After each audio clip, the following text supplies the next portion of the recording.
Well, you're welcome back. Our next guest is an Emmy Award-winning actor who's most well known, of course, for voicing Lisa Simpson on the hit television show The Simpsons for now nearly 3 decades. She also co-hosts the popular true crime podcast Small Town Dicks, with a brand new season launching today. We're delighted to welcome Yeardley Smith to the show, who joins us on the line now from Los Angeles. Good morning to you.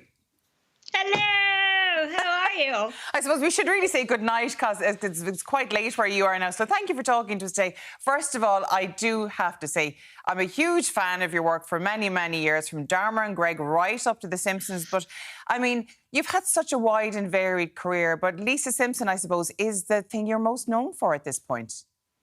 Yes, it is. And, we just launched season 34. I think we might have I think my cat's about to make an appearance, Zipper. And it's really the best job in the world. And I think, for a long time, I had such a specific idea of what my success would look like, and voiceover was never a part of that. But now I've really, which is not to say I ever disliked doing Lisa Simpson. I always loved it. But now I actually also really... Now I'm so proud that I'm Lisa Simpson. I sort of came to my senses and realized, really, Yeardley, you got to pull up your socks and realize what an extraordinary gift this is. And over all the years of doing her, has her voice and your voice morphed at all, or are you still two totally separate people? No, well, this is me. This is Lisa Simpson. As you can see, there's not a lot of difference. I'm sure I sound the most like myself of all of us, of all the voiceover actors. But I still feel like when I watch Lisa Simpson on television, she seems quite different from me. And then I always have this little light bulb moment where I think, oh my God, I'm a part of that. And it brings me so much joy. But yeah, we're pretty close together. There's a lot of me in her and her in me. It's a massive cultural phenomenon, though, at this stage. I mean, for 3 decades, it's been in households all over the world. But is it true that you originally actually auditioned for the voice of Bart? It is true, but it's sort of become this urban legend, because really at the end of the day, they always have women do the voices of young boys because our voices don't change. So it was really sort of more every woman who comes through the door is going to read for the 10-year-old boy. It wasn't so much like, ooh, I think Yeardley would be right for that. In fact, the casting director had seen me in a play a year before casting The Simpsons and said, I know who should play Lisa Simpson. So reading for Bart was just sort of pro forma. Now, of course, there's a lot of highlights in The Simpsons, but the number one, I think, for the entire organisation was being exposed to Bono's bottom. Were you part of that? I was. Can you describe it to us, for those of us who've never seen? I've never seen Bono's bottom. I don't know about you. I think it's fair to say that when, he mooned us, we're all like, oh my, okay, oh dear.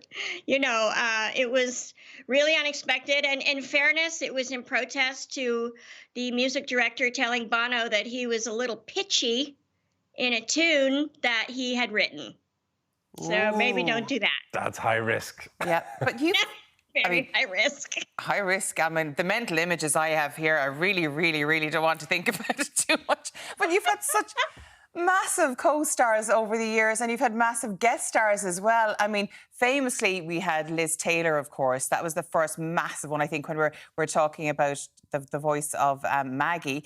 But who sticks out in your mind that was, wow, I can't believe I'm collaborating with this person? Really, most recently, probably, even though it was probably 6 or 7 years ago now, was Lady Gaga. She actually came into the studio and recorded with us, which was amazing, because nowadays, with the technology, you don't actually have to be in the room with us, obviously. But she came and she actually stood right next to me. And then I was so glad. So it was an episode where Lady Gaga obviously sings and Lisa Simpson sings with her. Thank God they did not make me sing with Lady Gaga on the day. That was a separate recording, because you listen to her and just go, oh, really? You're going to make me do this? I died. It's funny you mentioned Lady Gaga. I was talking to a music director on a talk show a while ago and said to them, look, who is the one guest that really struck out for you? And they said that before she was big, Lady Gaga appeared on the show and it was just breathtaking. Said that she was by a mile the most striking of all the musical acts they'd had. I have have to say she was so game.